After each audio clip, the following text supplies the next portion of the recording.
Terima kasih Tuhan.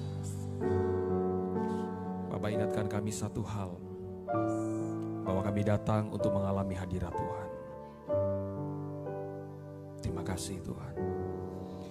Biarkan siang hari ini tidak hanya menjadi rutinitas, karena disebut sebagai doa puasa, ibadah puasa.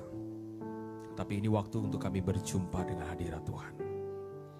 Mari mengasihi Tuhan, angkat kedua tanganmu di hadapan Tuhan. Ya ralabaya syakarala bapa takarala ya rala. Ya rala bapa syakarala ya syakarala bapa takarala ya syakarala.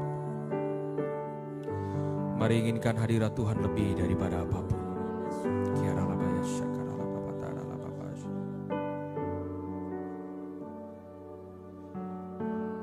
Ya ralabaya syakarala bapa takarala ya syakarala. Baya syakarala bapa takarala baya dadadadada baya syaradada.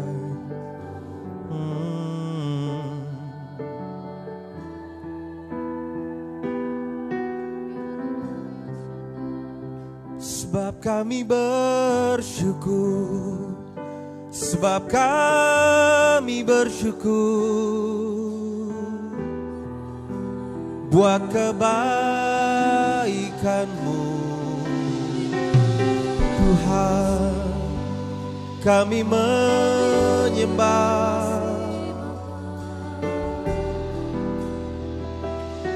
kami menyembah,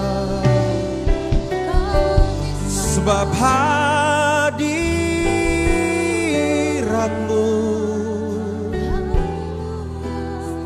yang menjamahku, sebab hadirat-Mu yang menjamahku. Terima kasih, ku mau memuji-Mu, ku selalu puji-Mu, ku mau menyembah-Mu, ku selalu sembah-Mu.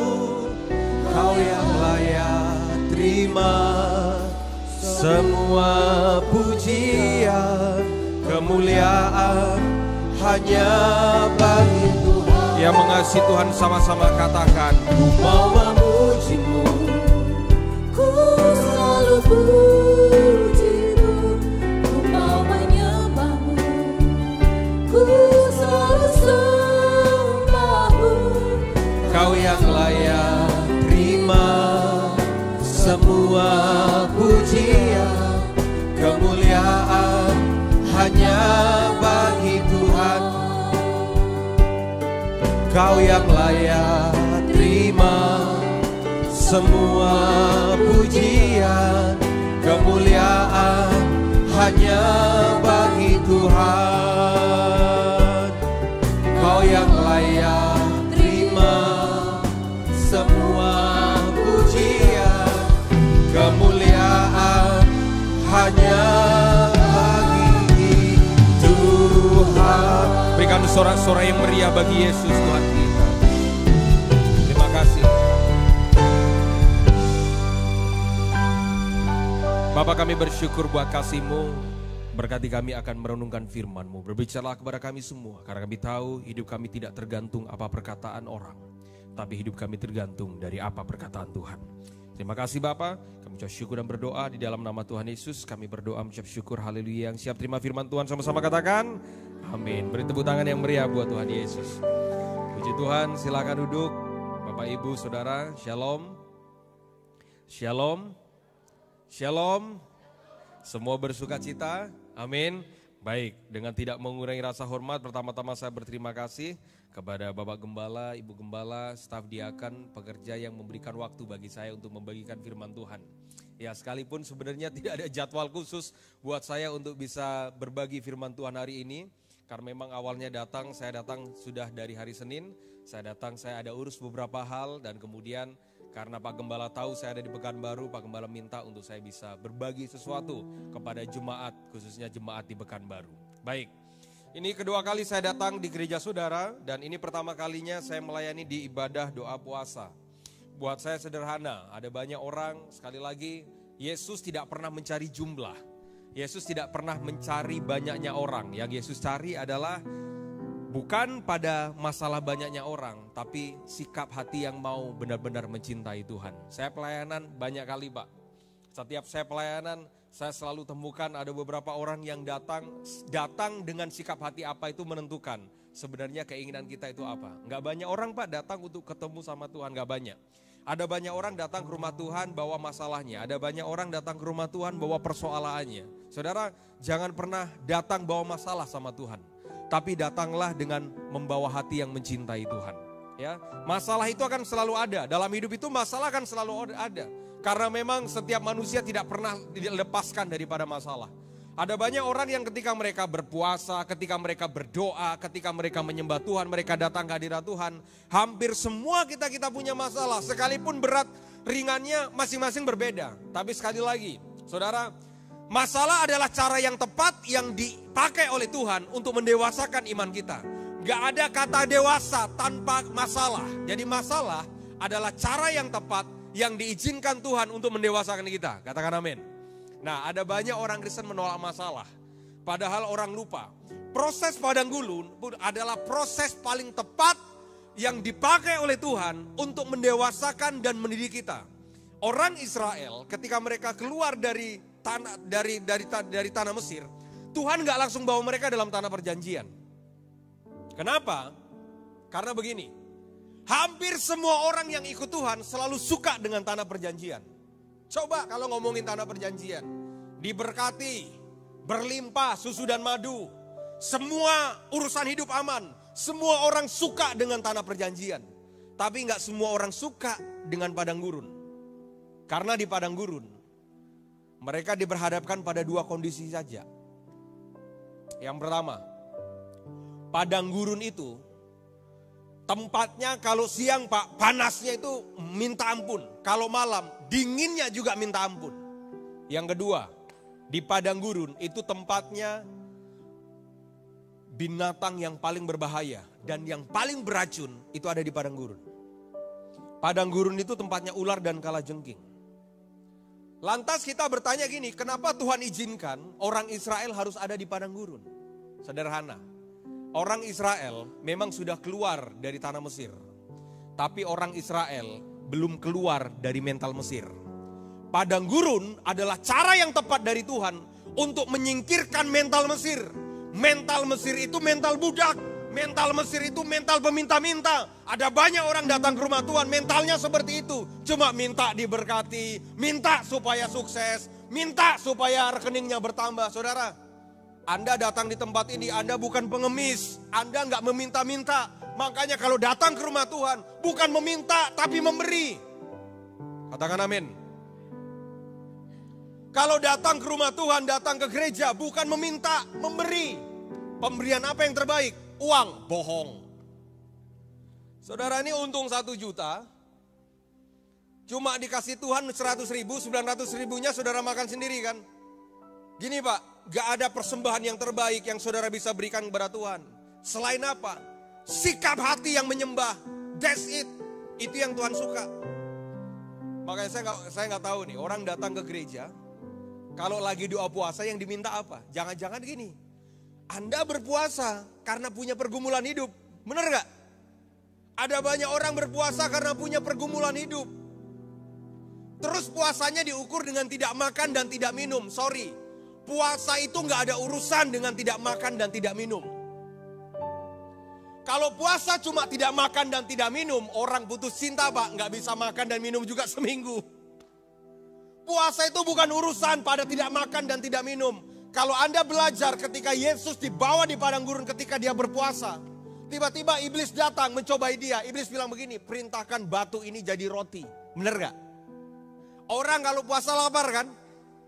Ketika Yesus lapar, Yesus dicobai. Iblis datang. Ketika iblis datang, iblis bilang begini, coba perintahkan batu ini jadi roti. Pertanyaan saya sederhana, Yesus bisa lakukan itu gak?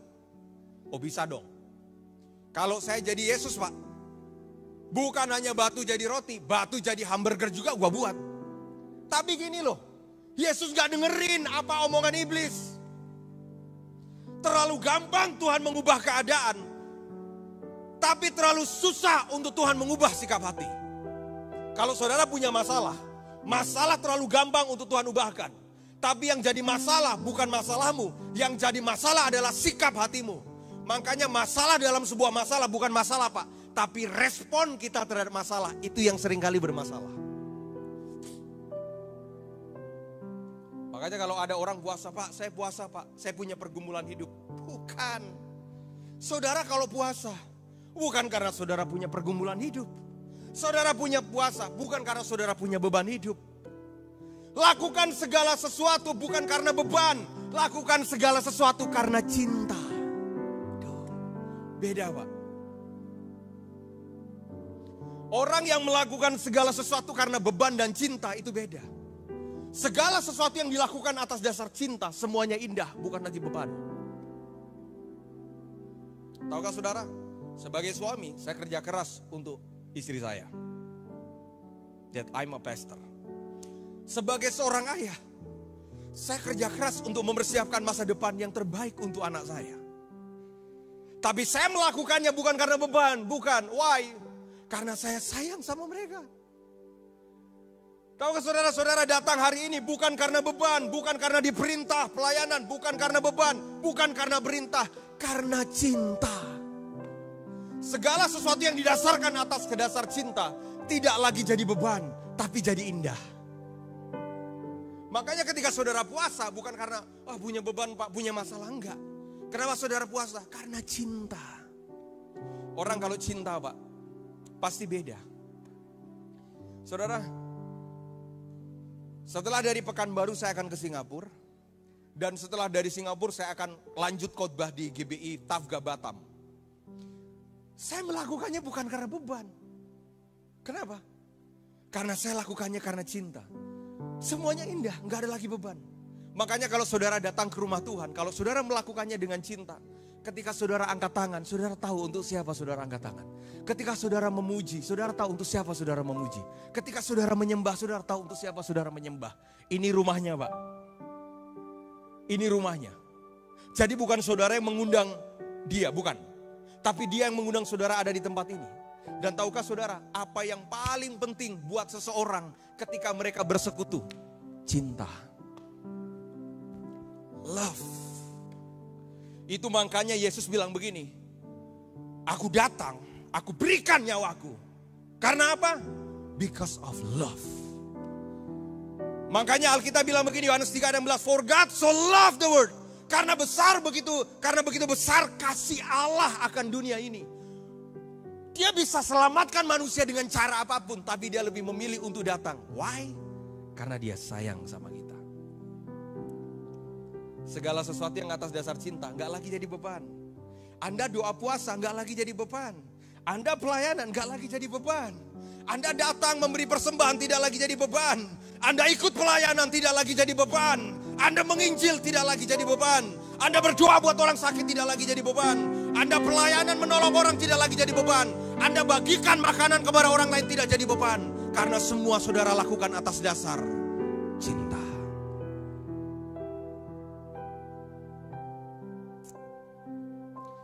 Orang kalau datang ke rumah Tuhan karena beban ya, kelihatan. Happy-nya kalau bebannya udah diangkat. Makanya ada banyak orang Kristen menempatkan Tuhan seperti Indomaret dan Alfamart Pak. Kalau butuh baru didatangin, kalau nggak butuh say goodbye. Persis mental orang Israel di padang gurun. Tahu nggak mentalnya orang Israel di padang gurun apa? Musa, kami lapar. Mereka lupa makanan dari sorga, turun Pak. Musa, kami haus. Mereka lupa Musa ketok batu keluar air Pak. Mau apa? Coca-Cola, Fanta dari situ, maaf bahasa saya. Karena mentalnya mereka masih di sini. Ada banyak orang ikut Tuhan, mentalnya masih di sini Pak. Mentalnya bukan di sini. Makanya orang yang mental perut gak akan pernah kuat. Jangan pernah datang kepada Tuhan karena kebutuhan yang di sini. Datanglah kepada Tuhan karena kebutuhan yang di sini. Kebutuhan yang di sini Pak, gak bisa dibayar dengan apapun kebutuhan yang di sini. Oke, orang bilang sama saya begini Pak, saya mau healing Pak. Zaman sekarang itu kan ada istilah healing ya kan. Saya bingung ini, orang ngomong, Pak healing Pak, saya mau healing. Kamu healing, kamu sakit ya? Saudara gak akan pernah butuh healing kalau hadirat Tuhan itu ada di sini. Yang paling indah Pak, dalam hidup itu Pak, let me tell you something. Saya pernah ke Australia, saya pernah ke Eropa, saya pernah ke Asia. Sampai hari ini saya pelayanan hampir ke 28 negara. Orang kalau bilang, ayo kita liburan sini, sana indah loh. Liburan itu semua indah. Saya mau katakan satu hal saja. Saya sudah pergi ke beberapa negara, memang semuanya indah. Tapi tahukah saudara, ada satu tempat yang paling indah, lebih kekal dari apa yang dilihat oleh mata. Hadirat Tuhan Pak. Itu Pak, kalau hari ini Pak, kalau saya angkat tangan, saya kenal siapa dia. Tapi seringkali dalam hidup cuma karena urusan makan, minum kita khawatir. Ya. Dan kadang kita diperhadapkan pada keadaan yang membuat kita hampir menyerah dengan masalah. Padahal orang lupa, masalah adalah cara tepat untuk mendewasakan. Baik, pada ibadah puasa hari ini saya beri judul khotbah saya, judulnya sangat sederhana. Saudara bersuka cita, katakan amin. Katakan amin. Saya beri judul khotbahnya sederhana, judulnya jangan gampang menyerah. Dalam hidup kita diperhadapkan pada keadaan yang membuat kita mungkin bisa menyerah. Ya, punya persoalan, tadi yang saya bilang, punya beban hidup. Makanya sekali lagi, jangan datang kepada Tuhan puasa supaya masalahmu hilang. Jangan. Ya, saudara, Tuhan bukan dukun. Ketika saudara buat apa, dia akan lakukan apa. Ada banyak orang itu paksa Tuhan kayak begini. Tuhan, aku udah puasa loh ya. Ayo berkati Tuhan. Tuhan, aku puasa ya Tuhan ya.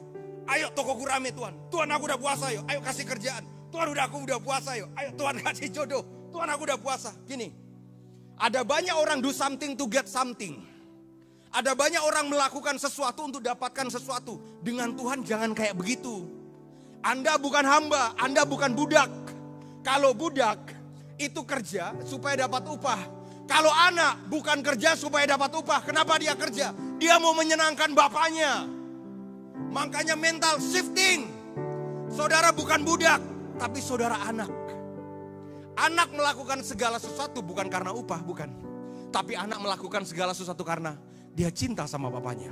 Nah, di Alkitab, satu kali Yesus datang kepada sekelompok orang-orang. Dan Yesus melihat, kalau kita baca pada ayat ini nanti berikutnya, itu adalah saat di mana Yesus memilih murid-muridnya.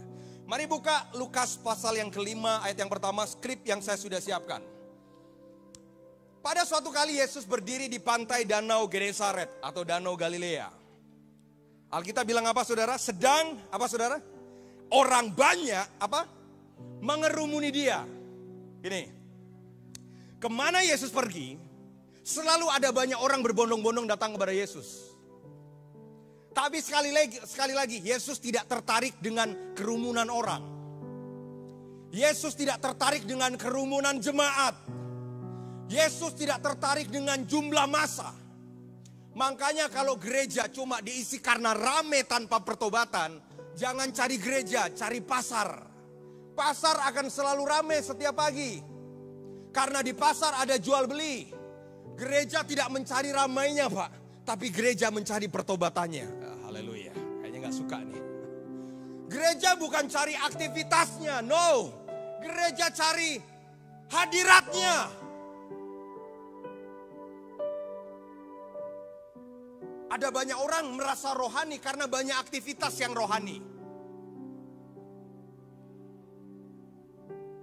Contoh, saya udah doa puasa Pak, saya udah pelayanan Pak. Apalagi, saya udah kunjungi rumah sakit Pak. Terus, kalau saya doa puasa Pak, 3 hari 3 malam Pak, saya tidak keluar dari kamar, tidak makan dan tidak minum.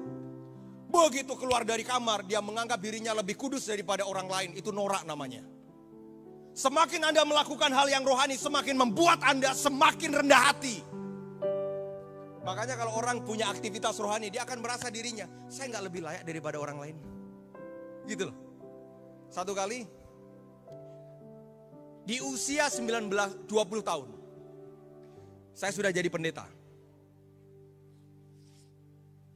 Waktu itu saya di Kelapa Gading, pagi-pagi, mau khotbah Pak, jam 7 pagi. Jam 6 pagi, udah mandi rapi, rapi. Terus, pakai jas, pakai dasi. Pakai minyak rambut Pak klimis, gantengnya minta ampun. Ngeluarin mobil Pak dari apartemen, baru ngeluarin mobil, saya lihat ada anak-anak muda, pakainya lusuh-lusuh, rambutnya berantakan, make upnya udah hancur-hancuran. Udah pasti nih, ini minggu pagi nih, malam minggu mereka dari mana? Saya udah bisa nebak. Pasti mereka dari diskotik nih, pasti habis foya-foya, habis hura-hura. Sedangkan ini Pak, David Hirson Pak, udah pakai jas rapi, pakai dasi Pak. Keren, ganteng lagi. Baru keluar, saya lihat tidak ada anak-anak muda. Tahu nggak saudara, terbersit tiba-tiba otak saya itu bilang gini, kasihan ya mereka ya. Masih muda tapi hancur. Coba nih kayak gua, muda, ganteng, cakep, melayani Tuhan lagi. Langsung Tuhan tegur saya, Bambang, lu gak usah sombong Bambang. Kamu tahu gak, kamu bisa begini bukan karena kamu. Kamu bisa begini karena kasih karuniaku yang sudah datang dalam hidupmu. Saudara datang hari ini, jangan pernah merasa saudara lebih baik daripada orang lain. Karena hidup ini karena kasih karunia saja Pak. Saudara baik bukan karena saudara baik. Saudara diberkati bukan karena saudara diberkati. Saudara baik dan diberkati karena Tuhan yang baik yang memberkati. Yang ada dalam diri saudara. Gak ada alasan buat kita sombong. Nah ketika Yesus datang, berkerumunlah mereka. Coba buka Lukas pasal 5. That's I love this one. Tadi Lukas yang pasal 5. Ayat tadi, tolong langsung ditampilkan. Banyak orang kerumuni dia. Makanya iman itu jangan dilihat dari banyaknya orang. Ya. Kalau iman dilihat dari banyaknya orang, itu iman ikut-ikutan. Terkadang Tuhan itu Pak bicara masing-masing pribadi-pribadi dengan kita. Terus, sedang orang banyak berkerumuni, dia hendak mendengarkan firman Allah. Ayat yang kedua, ia melihat, apa saudara? 2 perahu di tepi pantai. Nelayan-nelayannya telah turun dan sedang membasuh jalannya. Yang anehnya begini, ini banyak orang nih. Orang berkerumun. Mungkin ratusan orang berkerumun. Tapi matanya tidak tertuju kepada kerumunan orang. Matanya tertuju kepada 2 perahu. Apa yang Tuhan lihat selalu berbeda dengan apa yang manusia lihat. Padahal ada banyak orang di situ. Ini orang ini berkerumun. Tapi mata Yesus tidak terlihat, tidak melihat pada kerumunan. Tapi mata Yesus selalu melihat pada sesuatu yang tidak dilihat oleh manusia. Makanya gak dilihat manusia gak apa-apa. Karena hidup itu yang paling penting dilihat sama Tuhan Pak. Mungkin kerumunan itu bingung loh. Kita ini dekat dengan Yesus. Kok tiba-tiba Yesus lihat yang di sana? Masih ingat cerita Zakheus? Kerumunan orang dekat dengan Yesus. Tapi yang Yesus lihat, Zakheus yang naik di atas pohon. Itu yang Yesus lakukan. Masih ingat cerita 5 roti dan 2 ikan, 5.000 orang kenyang. Setelah 5.000 kenyang, oleh karena 5 roti dan 2 ikan, Yesus bilang begini, ayo kita menyeberang ke sebelah. Coba bayangin. Yesus gak tertarik dengan kerumunan, apalagi iman ikut-ikutan. Karena yang Yesus cari bukan tim sorak-sorak penggembira. Buat apa ribuan burung kalau cuma burung gereja? Lebih baik 1 tapi burung Raja Wali. Di hadapan Tuhan bukan jumlah. Tuhan tidak cari numbers. He look for the quality. Terus ketika mereka terus kemudian Yesus lihat 2 perahu itu. Saya suka ayat yang ketiga. Ayo kita baca sama-sama saudara. 1, 2, 3. Ia naik ke dalam salah satu perahu itu, yaitu perahu. Sebentar. Wait. Ini ada banyak perahu. Tapi kenapa Tuhan naik di perahu Simon? Kenapa bukan perahu yang lain? Saya takut ini ada banyak jemaat Pak. Ada banyak jemaat yang ikut ibadah Pak. Ada banyak jemaat yang ikut pelayanan Pak. Ada banyak jemaat yang ikut doa puasa Pak. Saya takut Anda cuma jadi perahu yang lain yang Yesus tidak naik di dalamnya. Makanya bersihkan motivasi. Buat saya Pak, ada banyak pendeta dan hamba Tuhan. Saya bilang gini sama Tuhan, Tuhan, saya mau jadi seperti perahu Simon yang Tuhan mau naik di dalamnya. Mungkin Tuhan hari ini, perahu saya gak besar Tuhan. Tapi Tuhan berkenan untuk naik di dalamnya. Yesus lihat dan Yesus tumpangi salah satu perahu.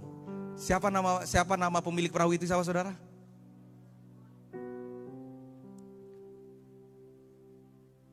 Padahal mungkin ada perahu yang lebih besar.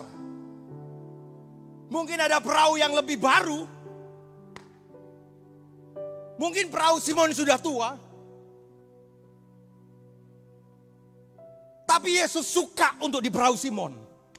Karena yang terpenting dalam hidup bukan perahunya, tapi siapa yang punya perahunya. Mungkin saudara bilang begini, Pak, rumah saya Pak kecil Pak. Pak, saya ini tidak sebesar rumah orang lain Pak. Bukan pada masalah rumahmu. Tapi siapa yang menjadi Tuhan atas rumahmu itu jauh lebih penting daripada apapun. Ketika Yesus naik ke dalam perahu itu, Alkitab mencatat seperti ini saudara. Langsung bukakan. Dan menyuruh dia supaya menolakkan perahunya sedikit jauh dari pantai.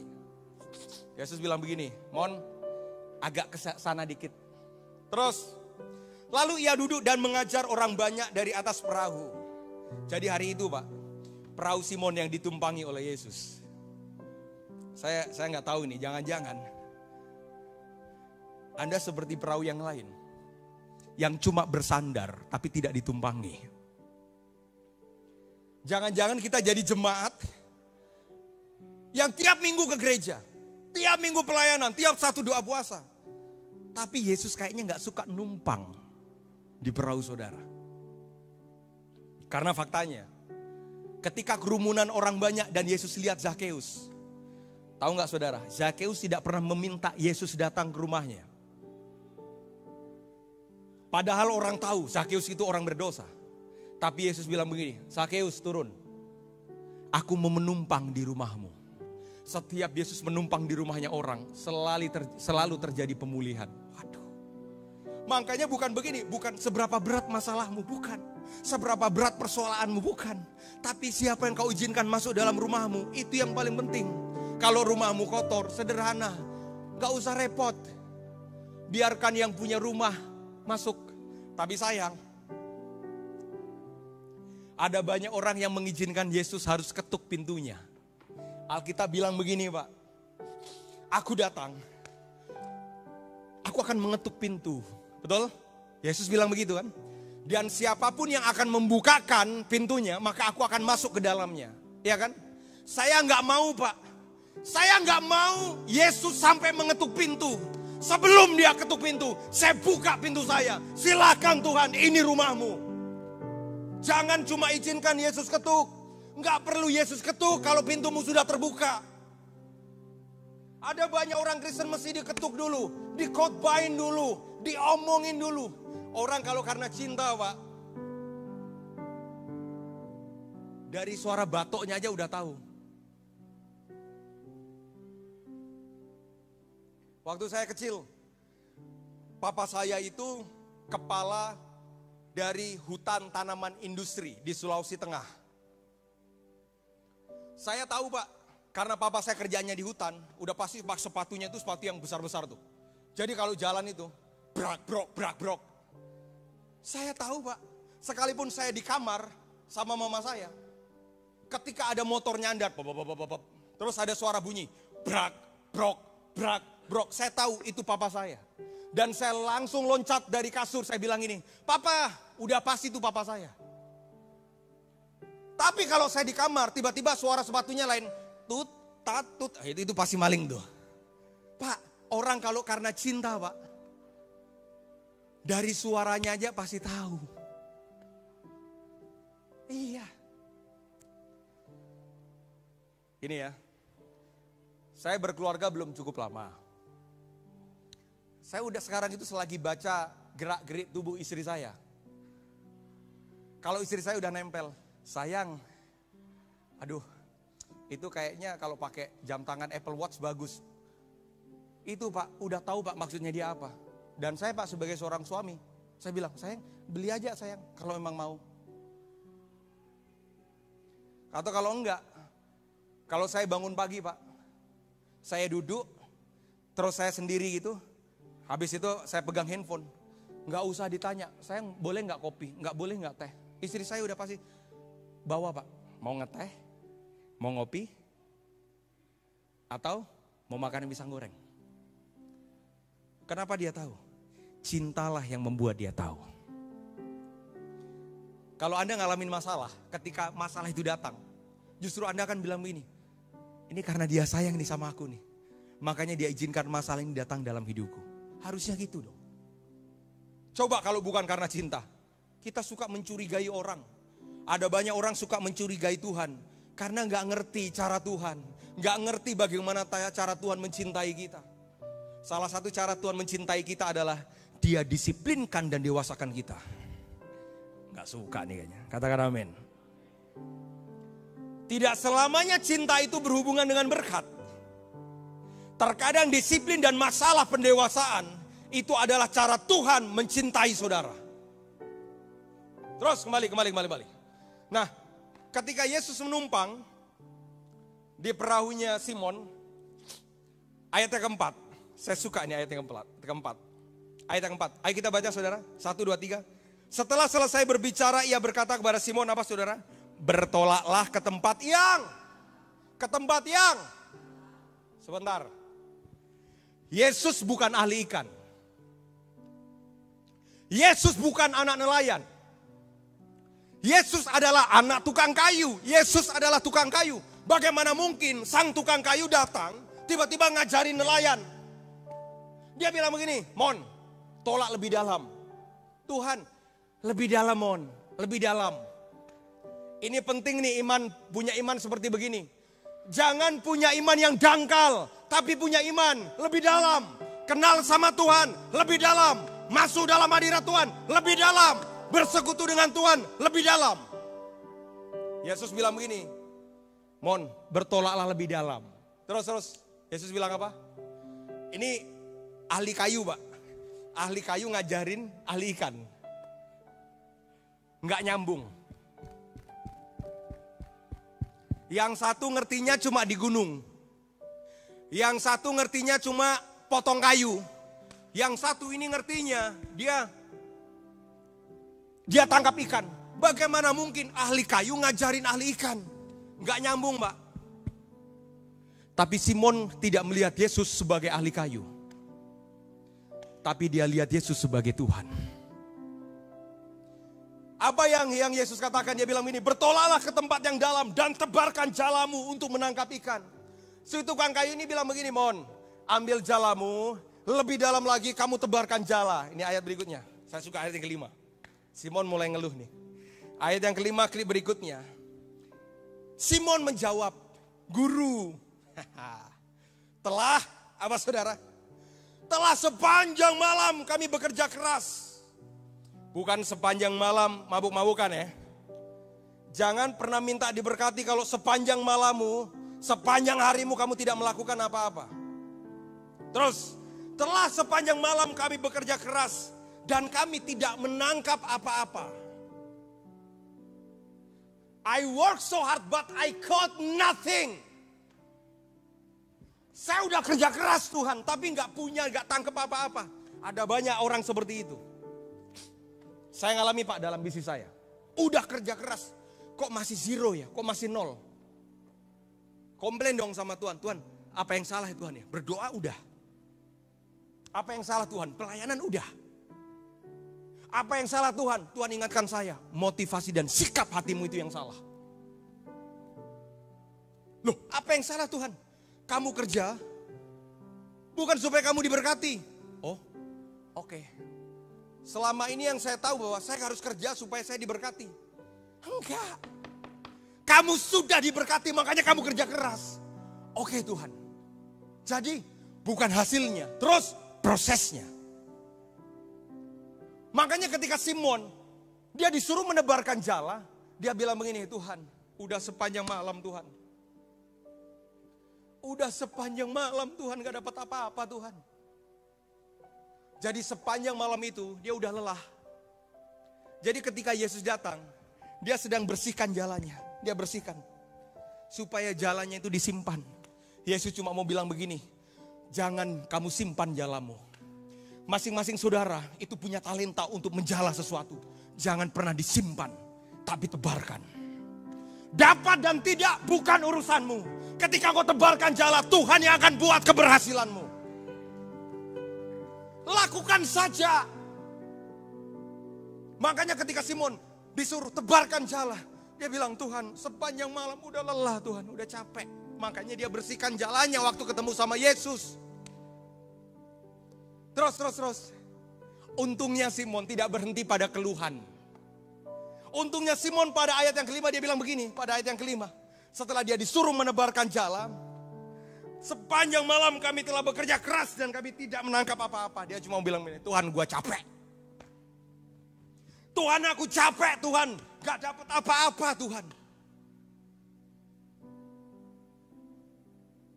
Tapi saya suka dengan kalimatnya. Tetapi karena engkau, apa saudara? Menyuruhnya.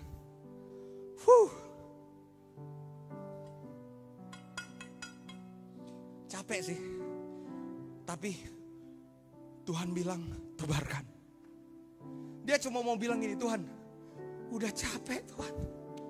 Pelayanan, kerja, sudah setia pasangan hidup gak datang. Udah kayak capek. Saya ngalamin itu. 4 tahun saya jomblo Pak. Orang ngomongin gosipin, tahu gak kenapa David Derson jomblo? Kenapa? Ya karena dia homo gitu Pak. Bapak-bapak lihat wajah saya modelnya kayak gitu. Coba tuh. Kayak saya ngerasa ini orang-orang. Habis itu ngalamin masalah lagi. Kayak capek. Tapi Simon sekalipun dia capek. Sudah sepanjang malam dia kerja. Dia bilang begini, Tuhan capek Tuhan. Capek. Tapi karena engkau yang menyuruhnya. Aku akan tebarkan jalan juga. Gini. Hidup itu bukan manusia yang mengatakannya. Tapi kalau Tuhan yang mengatakannya, lakukan saja. Gak ngerti, emang tugas kita bukan ngerti Pak. Ikut Tuhan bukan supaya ngerti. Tapi ikut Tuhan supaya saudara mempercayai. Tugasmu bukan mengerti Tuhan. Tapi tugasmu mempercayai Tuhan. Terkadang apa yang dia katakan berbeda dengan apa yang kau inginkan. Coba. Satu kali perkawinan di Kana kehabisan anggur. Yesus bilang begini, isi tempayan dengan air. Gak masuk di akal Pak, mereka butuh anggur bukan butuh air.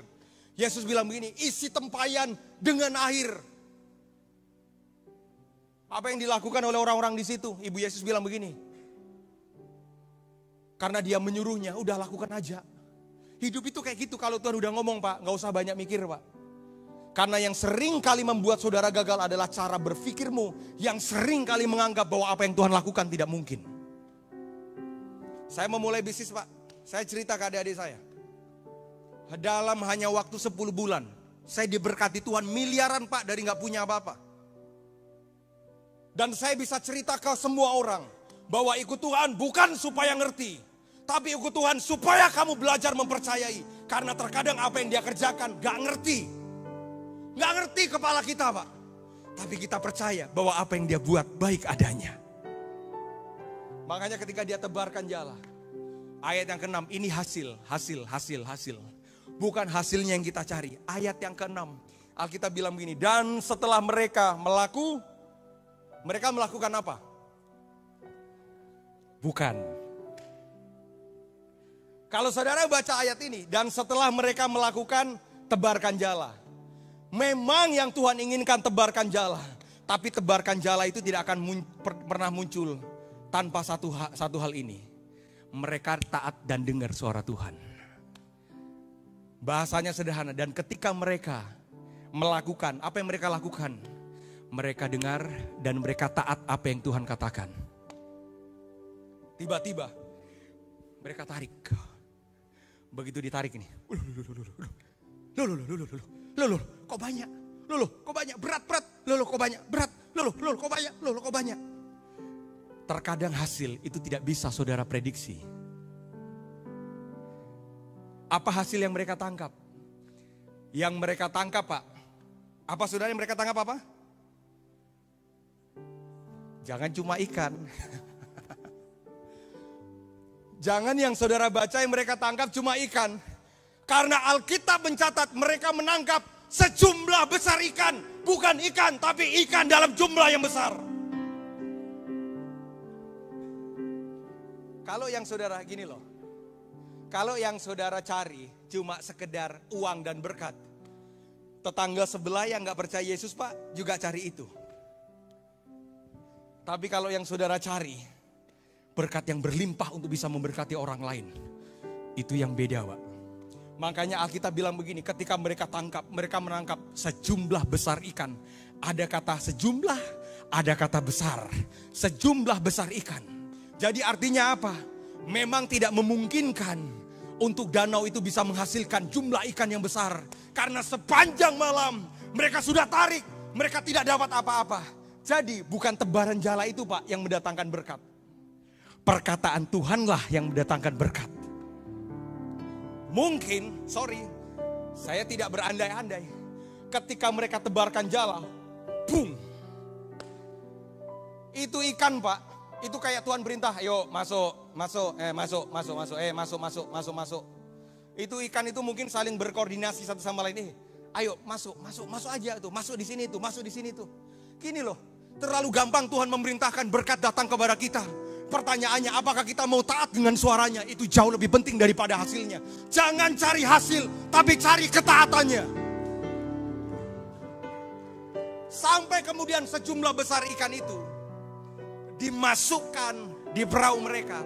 Bahkan Alkitab mencatat begini, jala mereka itu Pak hampir terkoyak. Sehingga jala mereka hampir terkoyak. Dan poin terakhir 1 menit saya selesai. Setelah mereka tangkap ikan banyak Pak, mata mereka tidak tertuju kepada ikan yang banyak. Karena toh pada akhirnya, apa yang dilakukan oleh Simon Petrus? Apa saudara? Dia sibuk untuk menjual ikan itu di pasar? Dia sibuk untuk menimbang ikan itu?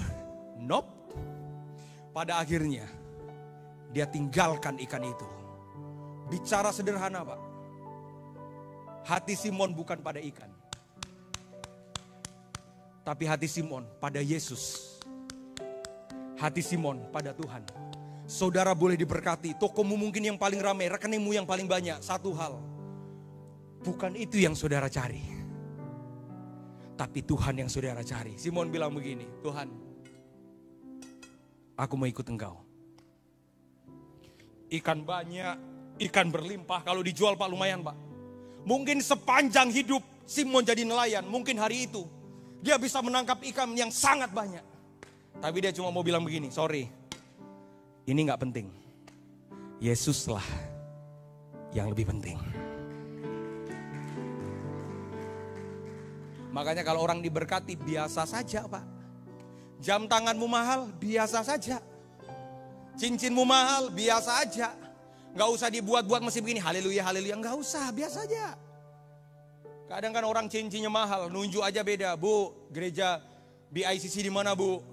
Coba cincinnya 50.000. Sana Pak Pendeta, kalau nggak ke kiri, kalau nggak pendeta pulang aja.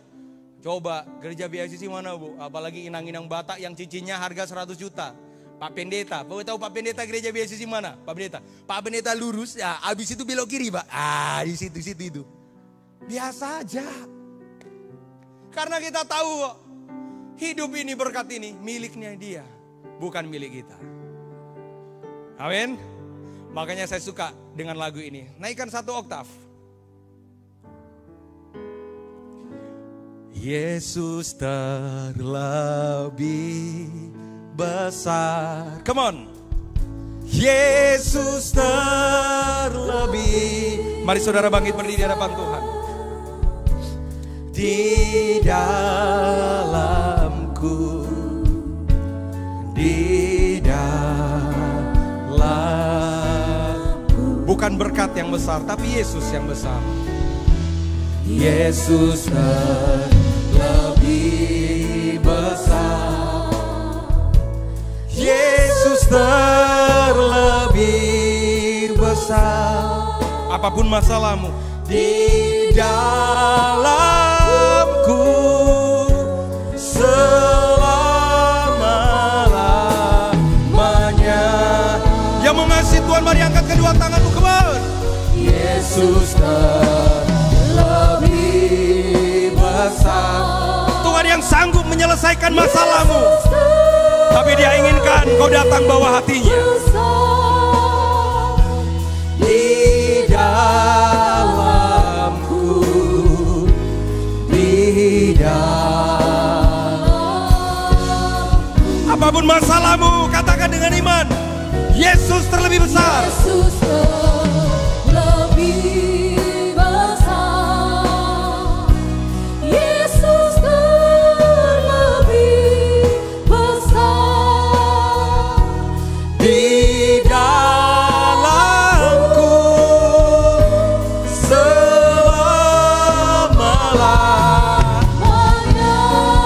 Apapun pergumulan kita katakan dengan iman.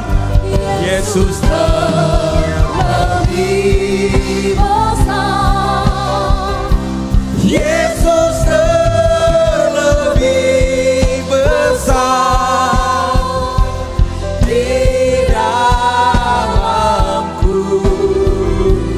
di dalamku. Mungkin badaimu besar, tapi izinkan Yesus di dalam perahumu. Lebih besar. Yesus lebih besar di dalamku. Selama-lamanya. Ya Allah, ya syakaralah Bapak, takaralah Bapak. Bapak ingatkan kami satu hal, bahwa apapun kami dan masalah kami, Yesus terlebih besar daripada apapun.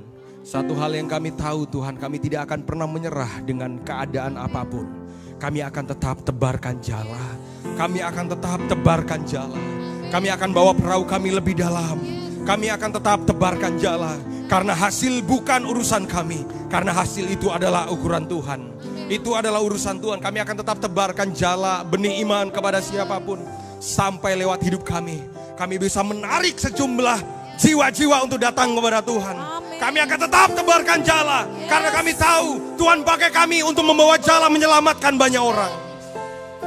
Kami tidak akan pernah simpan jala kami. Karena jala itu untuk menjala, untuk mendapat hasil. Kami akan tetap tebarkan jala itu. Bahkan dalam bisnis kami akan tetap kerja keras. Sekalipun sudah sepanjang malam. Tapi kami tahu satu hal, kalau Tuhan berkata sekali lagi tebarkan jala itu, kami akan tetap lakukan. Karena kami tahu hidup ini karena kasih karunia. Saudara angkat kedua tangan, kalau saudara punya masalah dan beban. Satu hal dari awal saya katakan, mari datanglah dengan cinta. Kalau saudara datang dengan cinta, maka yang menciptakan saudara sanggup untuk menyelesaikan masalahmu dalam sekejap mata bahkan. Tapi dia lebih penting untuk mendidik hatimu, apakah benar-benar sungguh mengasihi dia. Bapa, dalam nama Yesus, bagi setiap jemaat yang mungkin hari ini mereka sedang punya persoalan, bahkan yang ikut live streaming Tuhan, yang saat ini mungkin sedang memiliki persoalan, ingatkan mereka satu hal, bahwa Tuhan tidak pernah meninggalkan mereka. Mereka dicintai oleh Tuhan. Dan Bapa yang baik tidak akan pernah izinkan anak-anaknya terluka. Tapi Bapa yang baik, dia akan disiplinkan dan didik anak-anaknya untuk menjadi dewasa. Terima kasih Bapa. Kami percaya perkenanan daripada Tuhan yang memberkati kami. Dalam nama Yesus kami berdoa, haleluya. Yang percaya sama-sama katakan amin. Silakan duduk di tepuk tangan buat Tuhan.